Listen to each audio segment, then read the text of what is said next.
Bonjour, c'est M. Baba Dramé, je suis le directeur de l'environnement et des établissements classés.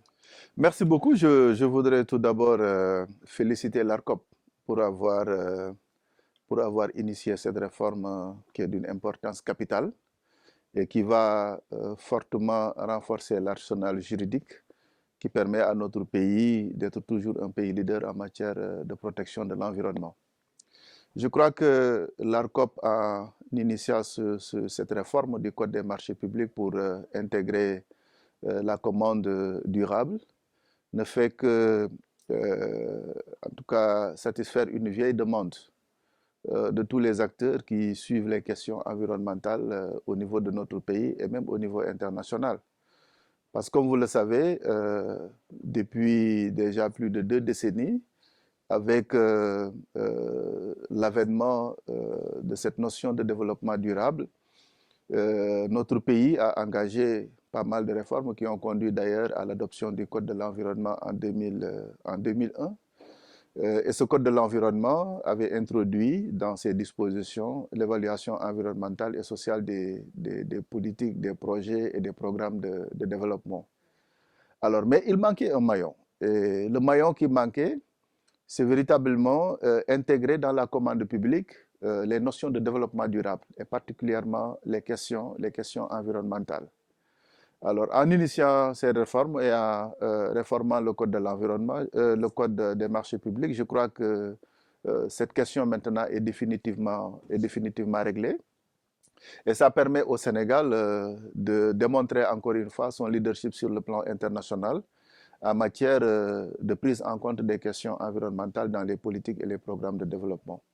Alors, le code des marchés publics, il faut rappeler que c'est un code qui est sous la responsabilité des autorités du ministère en charge des finances, mais également de l'ARCOP, qui a la responsabilité aujourd'hui de suivre, de faire respecter en tout cas les procédures en matière de passation des marchés.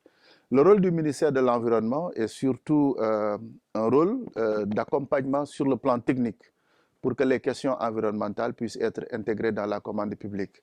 Parce qu'il y a des initiatives qui ont été menées dans le passé pour veiller à ce que les acteurs économiques ou bien les fournisseurs qui gagnent les marchés publics puissent prendre en compte la dimension environnementale.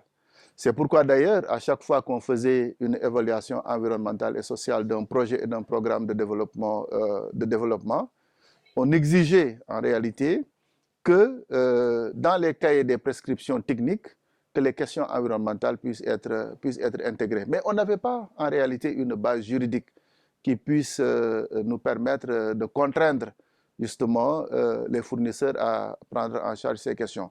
Mais dès l'instant où maintenant c'est une réalité qui est actée dans le Code des marchés publics, alors là, ça devient exécutoire, ça devient une obligation pour l'ensemble de ceux qui sont appelés à concourir ou à compétir pour les marchés publics, pour intégrer les notions environnementales dans les marchés publics et dans l'exécution de ces marchés publics.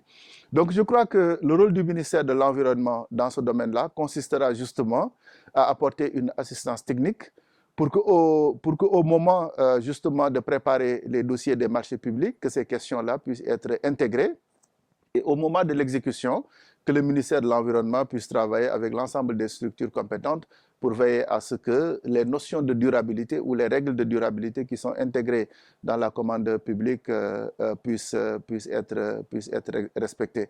Je crois que nous avons donc un cadre stratégique politique qui nous permet aujourd'hui de disposer de l'ensemble des outils qui devraient nous permettre justement de rendre opérationnelle cette réforme pour le bien justement de notre environnement, parce qu'il s'agit, de mon point de vue, de mettre en application une volonté exprimée clairement par le chef de l'État qui consiste à fournir un environnement sain à toutes les populations. C'est devenu aujourd'hui une disposition constitutionnelle.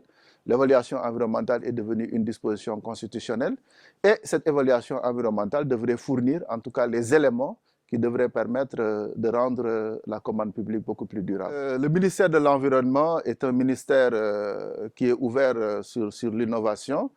Le partenariat public est devenu aujourd'hui une orientation majeure en matière de mise en œuvre du plan Sénégal émergent.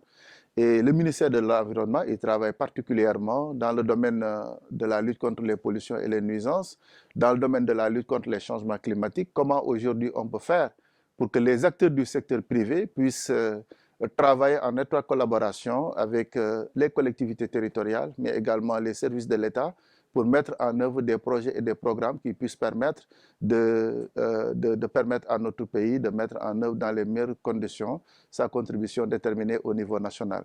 Nous sommes également en train de l'expérimenter dans d'autres domaines, notamment dans le domaine de la reforestation. Vous verrez aujourd'hui que la direction des eaux et forêts, chasse et conservation des sols, mais également l'Agence sénégalaise pour la reforestation et de la Grande Muraille Verte travaille de plus en plus avec le secteur privé pour reverdir notre pays. C'est également la même chose en matière de conservation de la faune et particulièrement des aires protégées.